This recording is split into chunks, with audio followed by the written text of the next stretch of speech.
Hi, it's Kirby Summers. Today is February 15th, 2025. I hope everybody had a good, happy Valentine's Day. It's funny because I can't believe we're already in the middle of February. It's crazy.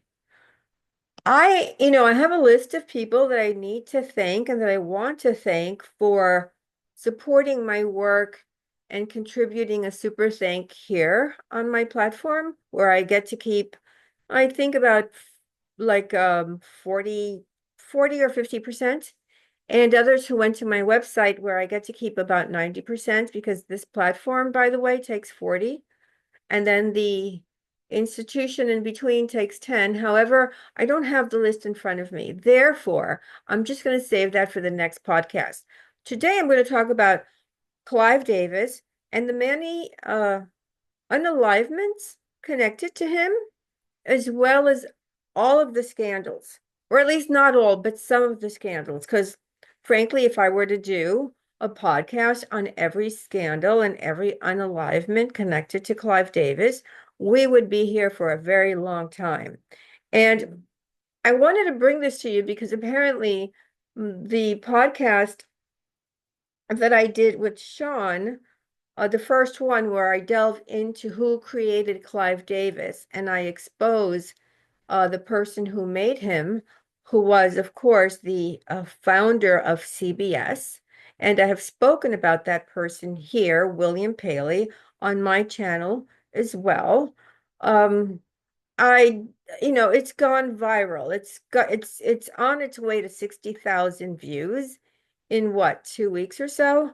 And so I didn't have time, of course, in that podcast to include all of the odd things that have happened around Davis. I did go into his connections to, let's say, paying, let's say, what do you call these adult entertainers and doing the same things that Sean Combs is alleged to have done, both in the federal case against him and in the personal civil lawsuits against him. However, I didn't have time really to go into the list of people who met a tragic demise or other things that were quite scandalous. And so I've got my notes here. And in the meanwhile, I'm going to ask you to give this a like. It helps the algorithm. And so we know that and we're going to go through this stuff. Now, I did mention in my very lengthy interview that he is a Harvard Law School graduate, and he signed many artists at CBS, Columbia Records, and then, formed Arista. Now, the thing that I want to remind you about all of these new names is that whenever there is a scandal with even a hotel, and even in Sean Combs' case, he's changed his name multiple times with a property or with a company. They have their public relations person will tell them change your name, and it changes the perception and people think it's a new thing. So that the arrival in Clive Davis's case of Arista Records and later it became J Records, um, these are just reincarnations of one thing, Clive Davis, and frankly of William Paley and Paley's connection to the three-letter agency. Um, and so the first person I'm going to discuss is Janice Joplin, who I have discussed on this platform before. So she met a tragic end on October 4th, 1970, in a Los Angeles hotel room of a brown overdose. At least that's what the her the autopsy and the people who perform autopsies reveal. That said, I want to remind you that people who perform autopsies are regularly paid to write anything, and this happened in the JFK assassination. It's happened in other notable cases. That said, I happen to know a little bit more about Janice's unalivement. And it's my understanding that, yeah, of course, she, like everyone else in the music industry, is provided a substance, and make that plural, in order to keep them in line, in order to make them perform. I mean, all we have to do is remember Elvis Presley, who was given uppers, downers to keep him going, for no regard to his life, personal life, no regard for his health, just like a trained monkey, keep going. And of course, Elvis died way too early. However, it's also used in order to compromise these celebrities, because now we are beginning to become aware that there are substances that make people unaware of what they do at any particular time, at which point there's always a film going on. And so there are agents from various intelligence, and we have a lot of intelligence agencies. If we place the ones that are in the United States, the ones in the UK, and in other countries, a lot of intelligence agencies. And it's my belief, based on information I obtained some years ago, that in Janice Joplin's case, a three-letter covert man was assigned to keep an eye on her. He romanced her and gave her too much, and it is believed that it was intentional. Now, she had only been with Clive since 1967, so only for 3 years, and that was the first major unalivement, and it's really, really very sad. Now, I'm going to fast forward to Whitney Houston, who died in Los Angeles during Clive Davis's annual pre-Grammy party. She was only 47, and she was really the best-selling female artist of all time. Now, she is said to have had the white in her system. She had bruising. She had um she had gone on stage while Clive Davis was there and interrupted everything and handed a note, and it's just very sketchy. Her hair was already, well, she used to wear wigs like many performers, and her wig was already wet. And she didn't like taking baths. I mean, this is something that almost anyone who was her fan knew, that she didn't like taking baths. But somehow she was found in the Beverly Hills Hotel bathroom, uh, face down and not breathing clearly. Now, Davis, we know, refused to stop the party. He claims that the family gave him permission, that she would have wanted the party to go on. Other people have disputed that claim. And then 5 years later, Houston's daughter, Bobby Christina, died in the very same way, drowning in a bathtub with bruising on her body. So the person that was there, present during both instances, was Nick Gordon. So you have to ask yourself why Gordon was not investigated, which clearly would have led to Clive Davis. But if you've listened to Hollywood Exposed Part 1 that I did with Sean Atwood, you will know that I have explained why Davis is a protected individual. So we know the thing about Davis's alleged, and I have to say that, okay, alleged romantic relationship with Sean Combs. Now, when he signed to Arista, it was his bad boy entertainment thing. However, as soon as that happened, Notorious Big was unalived. Shine went to prison for attempted unalivement. G. Depp went to prison for unaliving someone. Craig Mack and Black Rob expired early. So expired means, they're no longer breathing, apparently due to poor health. Now, these are young people.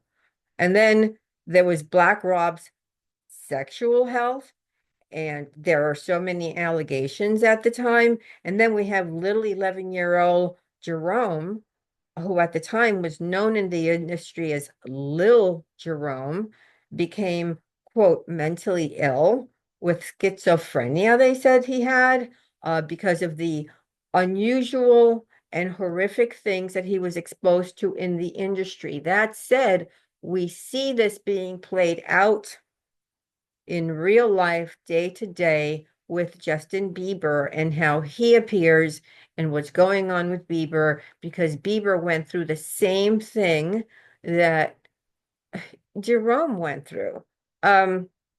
So many producers associated with Bad Boy developed really bad vices. And there was a lot of debauchery and promiscuity and allegations of a lot of substance abuse that damaged the lives of many people. And it's not just the people that we hear about, it's their families, it's their close friends.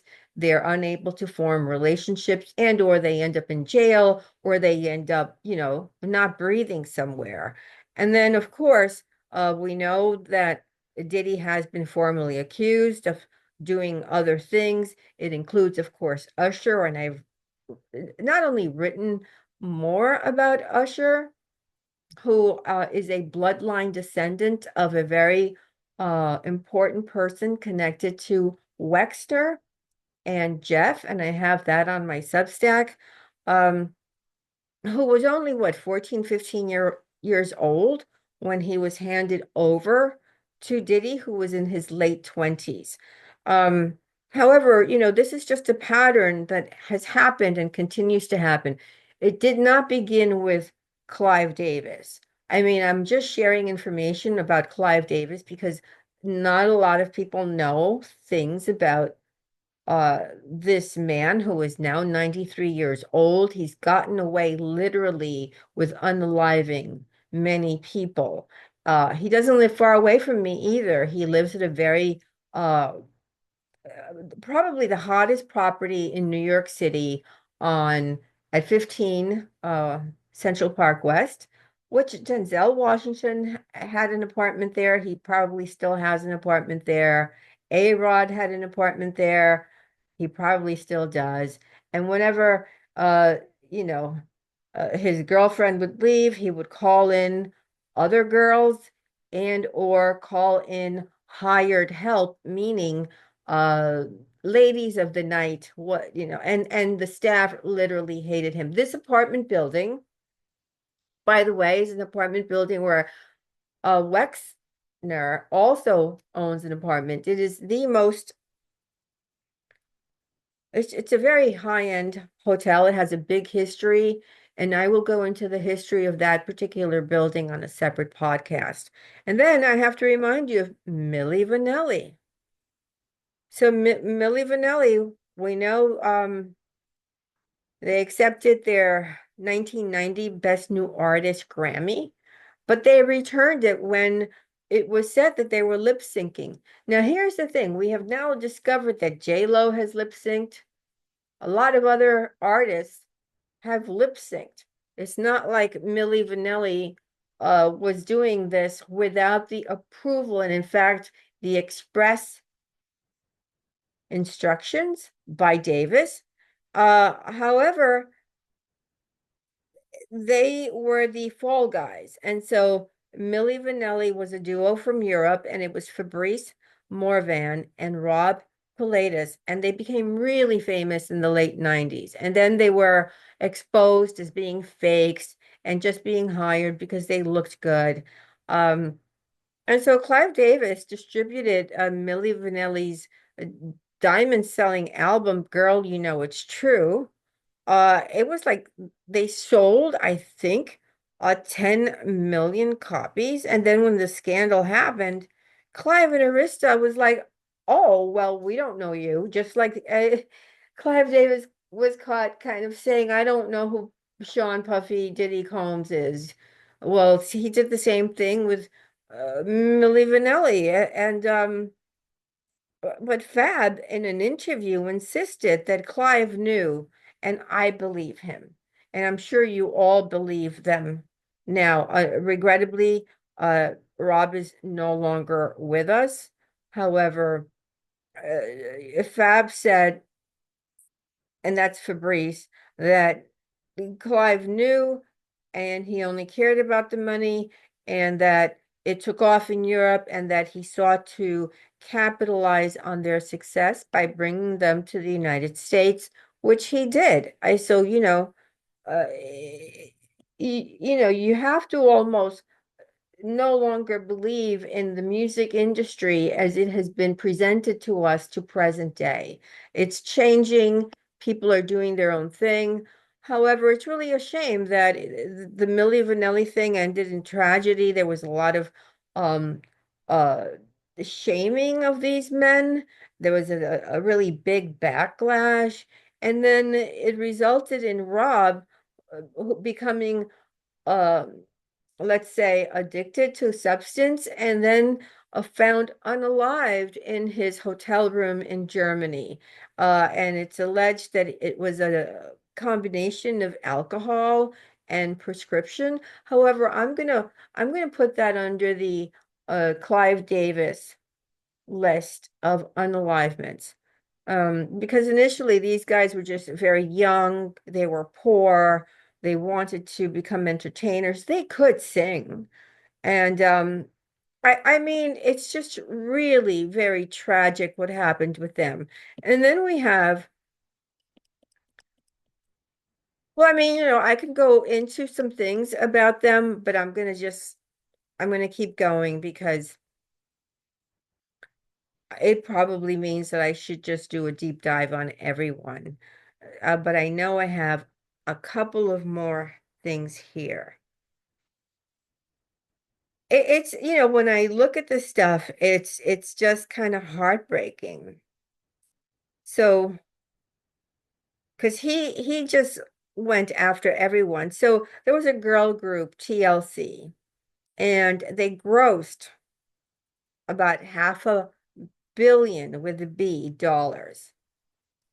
And the thing is that because they didn't know they're not attorneys, they're young girls.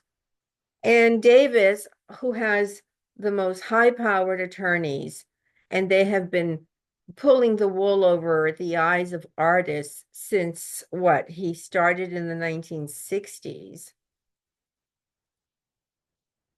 The TLC received very little money from the initial deal.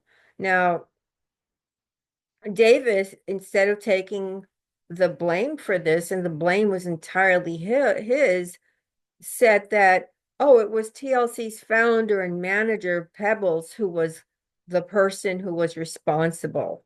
Um, and that, and then, I mean, it's just he never takes responsibility for anything.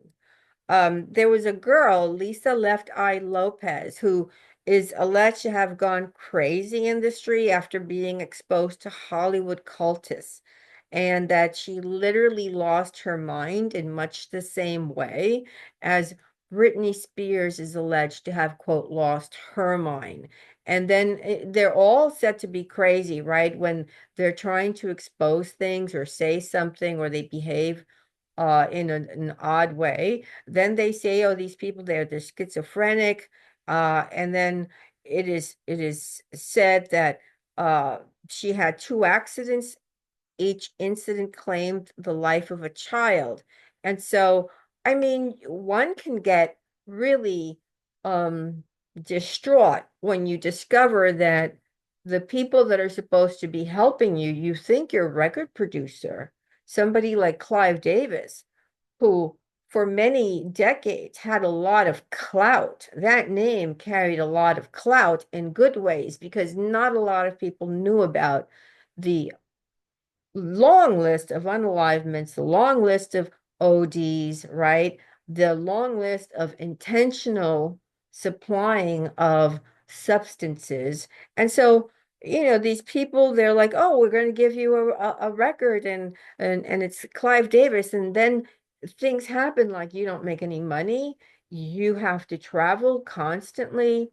You have to perform even when you're tired. And then and you have to like spend money on your wardrobe. It's not necessarily provided to you unless you specify this in your contract. And then you're like, of course you're going to be upset. And this led this girl to have two accidents. Again, each incident claimed the life of a child.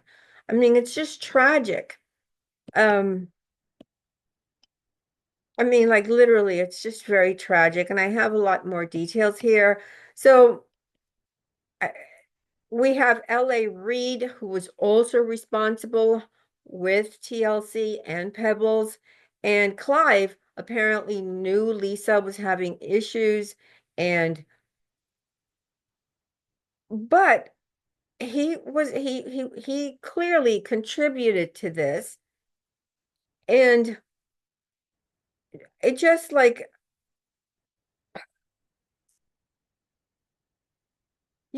just sharing this with you is making me really upset because some people in the industry, like Madonna, disliked the influence and the success that the African American label that Clive had started basically in the 1970s, which was being called the New Motown, um, was receiving, that was connected to L.A. Reid and all of these groups that I'm discussing. So I mean, and then you have Madonna, who is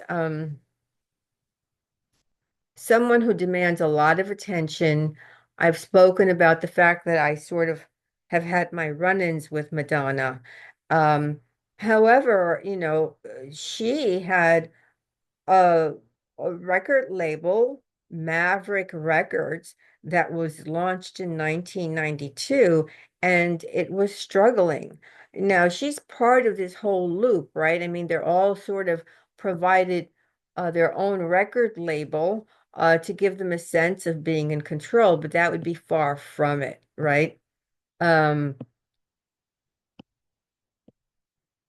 In Ebony magazine, Pebbles was proclaimed the Queen of Atlanta due to her hit songs and her hand in signing artists to LaFace Records, who became successful.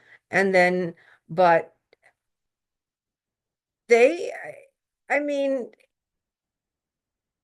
Madonna kind of like, it is alleged that it was Madonna who sowed the seeds of discord that ruined the relationship and brought the label down. However, I don't believe that's entirely the case. I believe that clearly anything that Clive Davis has a hand in, and you put in charge people who don't have the experience, and your only goal is to milk them for their talent and the money that they bring in, and you're not going to involve yourself in, I mean, if you're running, let's say, a talent-based business, I would think that you, like I, would be more interested in the artist being healthy, sleeping well, eating healthy, having a healthy lifestyle, but apparently that is not the way it is in the, let's say, either in the music industry or in the entertainment industry as a whole. Um, so what Pebbles did is she did help Tony Braxton, sorry, and I used to love Tony Braxton. But she also helped Usher, and she brought in producers Organized Noise, who did tracks for LaFace artists. Um, Several of them. And then she went on to work with many other people. And she's the one who discovered them. So similar, like, let's say, Jeff's. a situation where he had people going out to recruit other people. This seems to be a pattern also in the music industry. You have one person who then goes on to, quote, discover other people, but they're brought into a very toxic environment. It's not healthy for anyone. So Babyface eventually left his wife for Tracy Edmonds, and then LaFace Records fell apart in a dispute over money. And then Tracy tried to recreate the success of the Atlanta-based LaFace Records with another label in Los Angeles that she called Yab Yum, but nothing really came of that. Um, like a couple of years ago, Pebbles and Madonna had a squabble on what was then Twitter over Whitney Houston. So clearly there's still some animosity, but I think a lot of people are blaming people who are beneath Clive Davis. And really, it's kind of like it's Davis that's responsible for all of this stuff. Now, as far as Whitney Houston, she did end up doing a movie with Kevin Costner, The Bodyguard. It was a massive hit. Um, Davis made sure that there was music in the film because initially it did not have any music. At the time, Kevin Costner was a big star. He still considers himself a big star.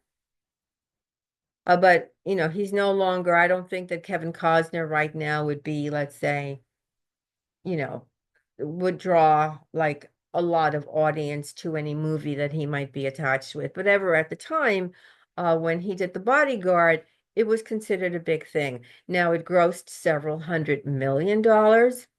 Um, and then, but Kevin Costner, by the way, did date Madonna and he dumped her.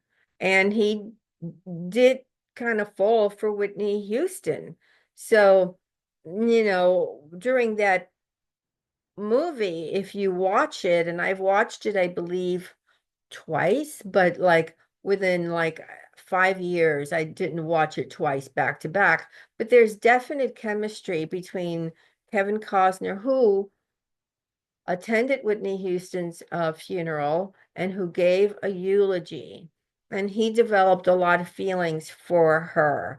But Madonna, who did date Costner, just hated Whitney Houston. Um, Houston didn't really care, but Madonna through the years has shown herself to be a little bit petty. Um, and then she later, meaning Madonna, said that she could have done that role. Okay, well, we've seen what's happened to Madonna. I mean, she is still a household name. Everyone knows who she is. However, I think that it's important to say that a lot of the things that have happened and things that I've not even gone into are the result of the toxic nature of a man like Clive Davis, who again is a foot soldier. So you can only imagine what happens at levels higher than that. So because Clive Davis is connected to the intelligence apparatus, we can see that if somebody gets out of line or if something needs to happen, if somebody needs to be unalived, how easy that can be. Because the way I started this podcast is by sharing with you information that I believe to be true, which is that a three-letter agency agent was used to give too much to Janice Joplin and caused her to no longer breathe. And I believe that, of course, what happened with Whitney Houston and even what happened with her little girl, Bobby Christina, that all of this is something that came from Clive Davis. Davis has been given the free reign, just like Sean Diddy Combs was given free reign to do certain things without having to get approval. But I plan there's a lot more to this, and there is an aspect that does connect to, let's say, Anton LaVey. Let's talk about the 3 6s.